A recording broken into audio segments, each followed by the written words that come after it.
For the loyal viewers who've watched 3 seasons of Slow Horses, secretly pining for all our characters to get embroiled in a life-or-death gun battle, Season 3's finale, Footprints, certainly delivers.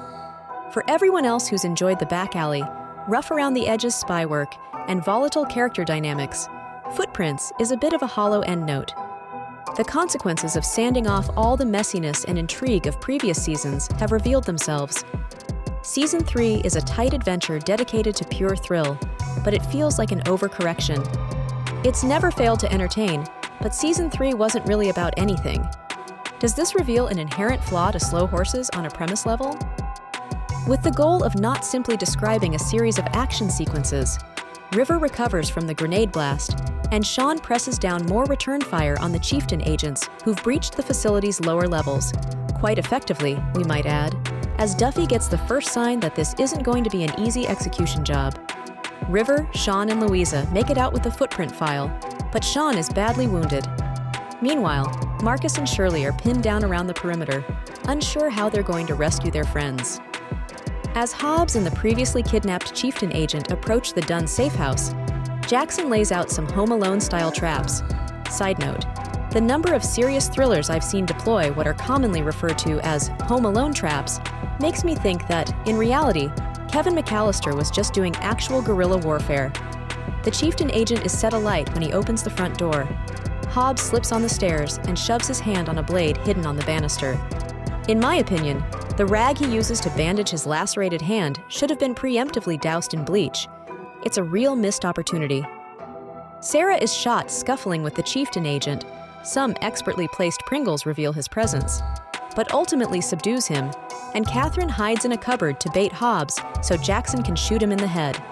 Once everything's been wrapped up, Roddy drives through the wall with a double-decker party bus in a well-meaning attempt to help. His mute delivery of "Did I get anyone?" is one of his funniest moments in all 3 seasons. Back in the facility's sewers, Sean is given a brief opportunity to reflect on how messed up it is that MI5 is pointedly murdering their own agents before he insists Louisa and River leave him behind to get Footprint out. Yes, Sean. We agree! It would be nice if the show were actually interested in unpacking it in any greater depth than executive grudges and diametrically opposed grunts. Sean doesn't get to ponder anything in great depth, as Chieftain quickly dispatches him in pursuit of the file. A lot of half-baked action happens with Shirley and Marcus, with Shirley going to great effort flanking her attackers before she realizes her gun is jammed. She resorts to hand-to-hand combat with some ridiculously one-note assailants. Seriously, a Chieftain gunman brags about using Iraqi civilians as target practice like he's been airlifted out of an Expendables movie. Eventually, Duffy has to enter the fray, and it's a bit laughable that his standoff with Marcus is pitched as 2 age-old enemies finally butting heads. They set it up with one line in episode 5. While Marcus and Duffy scuffle, Shirley takes out the Chieftain agent stationed at the sewer grate, allowing Louisa and River to escape. They kind of brush off how insane the last hour or so has been for them. River rushes off with the footprint file. Louisa takes out Duffy with a bullet. It's really unsatisfying. Slow Horses is not a show about people getting shot in the head. It is about arrogant people getting humiliated and the underdogs being vindicated. Meanwhile, Catherine finally says that Charles wouldn't have run MI5 like this enough times for Jackson to snap and reveal he was a traitor. What's more, she was a nobody's secretary he was using to cover his trail. She's understandably upset and quits Slow House. The revelation that Jackson killed Charles will have to wait. River is equally let down by one of Charles's killers. His grandfather burns the footprint file because leaking it would jeopardize the integrity and security of MI5. Obviously, Slow Horses isn't the show to interrogate how banally nationalist such ideas are, but it still feels tiresome to exclusively treat anti-establishment ideas with A, lip service dialogue, or B, reasons for one group of characters to point guns at another group. It doesn't matter. River made a copy and leaked the file anyway.